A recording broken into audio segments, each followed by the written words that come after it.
Oi, gente, tudo bem com vocês? Espero que sim. Hoje eu trouxe um caso aqui bem interessante. Ele não é tão divulgado quanto casos mais famosos, que nem o Ted Bundy, porque ele envolve mais violência. Eu acho que é um dos casos assim mais perturbadores que eu já estudei. Esse é o caso do Andrei, mais conhecido como o açougueiro de Rostov. Então, se vocês têm muito gatilho com violência, não assistam esse vídeo.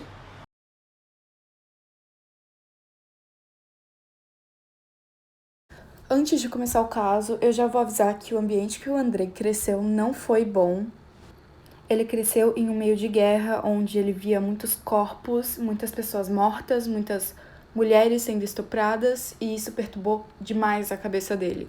Começando o caso, desde pequeno, o Andrei, ele sofria de uma patologia sexual que lhe deixava permanentemente impotente, cuja explicação em sua consciência, não foi nada comprovado, seria uma castração logo em seu nascimento.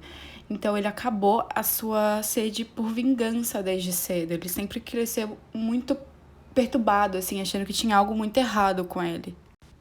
Ele sempre foi um estudante aplicado e um leitor assíduo, mas ele sofria muito bullying na escola por ter um jeito peculiar e mais afeminado. E isso acabou sendo a diversão dos seus colegas. Ele também não possuía nenhum amigo confiável e, fora isso, ele ainda sofria de enurese noturna. Para quem não sabe, é uma emissão involuntária de urina. Ele tinha muita vergonha disso e ele ficou com ainda mais raiva ao longo da vida. Na sua adolescência, as provocações diminuíram porque ele se tornou um jovem, forte, alto e com o passar do tempo ele foi conquistando cargos escolares que davam prestígios no currículo acadêmico. Mas mesmo assim ele não possuía vida social e não conseguia se relacionar com o sexo oposto.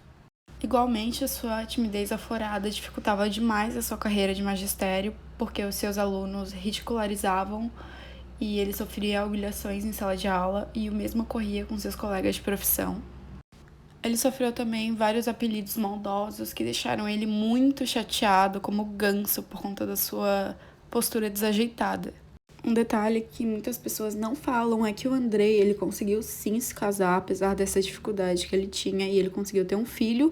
Ele era um pai presente, bem atencioso, os filhos gostavam muito e a mulher também não tinha nada para reclamar do seu marido.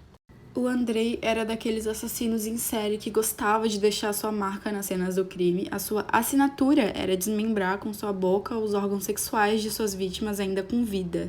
Outro ato bem perturbador que ele costumava fazer era se alimentar dos genitais da pessoa. E ele também costumava dilacerar a língua de suas presas com seus dentes para impossibilitá-las de gritar socorro. Lembrando aqui que a gente tá falando de um serial killer, então ele não se satisfazia apenas em matar, ele gostava de ver sofrimento. Então ele arrastava as meninas para lugares desertos e lá ele cometia as suas atrocidades em série. Ele também se autodenominou de lobo enlouquecido, ele gostava de desnortear as meninas através de uma pancada na cabeça. Com a vítima já imóvel, ele conseguia arrancar a língua e logo após ele também retirava seus olhos para evitar que ele fosse observado.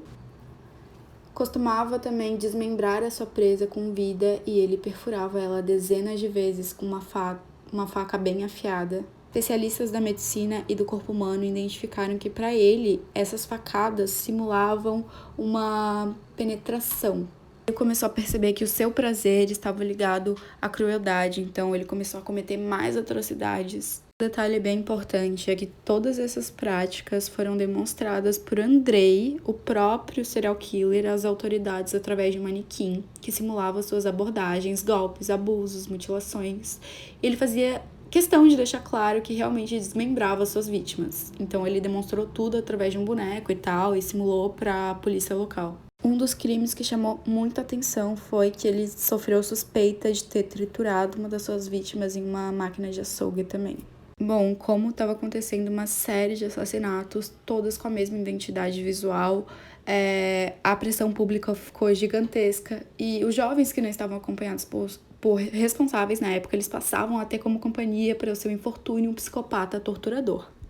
Agora, em virtude da enorme pressão pública sobre as forças policiais para capturar o tal assassino pelas mortes, foi intensificada a vigilância em diversas localidades e o suspeito, que no caso foi o Andrei, acabou sendo capturado.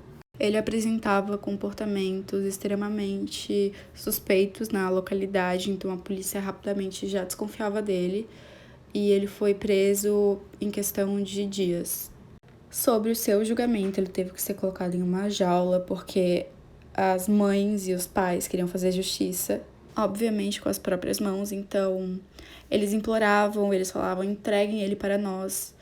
E a justiça, com muito medo, teve que colocar ele em uma jaula como uma forma de prestar o julgamento dele em segurança. Um fato interessante é que enquanto se estendia as sessões, ele se apresentava como uma alma atormentada, enlouquecida por sua impotência sexual. Ele se autodenominou um aborto da natureza e ele relatou tudo o que ele fazia, as ações, suas atrocidades, e isso causou desmaios na plateia, no caso, as mães ou os pais das vítimas. De qualquer forma, houve um advogado para auxiliar ele, mas seu comportamento foi inadequado e não conseguiu dar credibilidade para os argumentos que o advogado tentou criar de alguma forma para defender ele. Ele ficou mega entediado no julgamento dele, então ele começava a cantar, ele gritava, ele falava palavrões e se manifestava. Chegou no ápice de abaixar as suas calças e mostrar para todos seus órgãos genitais, falando: olhem para essa coisa inútil, que vocês acham que eu poderia fazer com isso? Bom, é claro que os psiquiatras eles queriam interferir na ação, na determinante pena de morte ou sentença que ele pegasse, mas a revolta e a pressão pública falou muito mais alto, então o seu julgamento foi terminado no dia 15 de outubro de 1992. Ele foi culpado de 52 homicídios, até onde se sabe, porque depois ele acabou declarando mais e condenado à morte. Ele disse que queria que o cérebro dele fosse desmontado pedaço por pedaço, examinado, de modo que não haja outros como ele. Sobre a sua execução, ele foi fuzilado com um tiro na nuca em 14 de fevereiro de 1994. E esse foi o vídeo, gente. Eu espero que vocês tenham gostado. É uma história perturbadora, mas ela teve um fim do jeito que as pessoas queriam. Então é isso. Eu espero que vocês tenham gostado. E deem uma força aqui se vocês gostaram. Deixem um like, inscrevam-se no canal. Eu tô tentando trazer bastante casos. Tô fazendo pesquisas longas, por mais que ainda seja narrado. Tô tentando me adaptar a esse estilo de vídeo. Então é isso. Um beijo e se cuidem.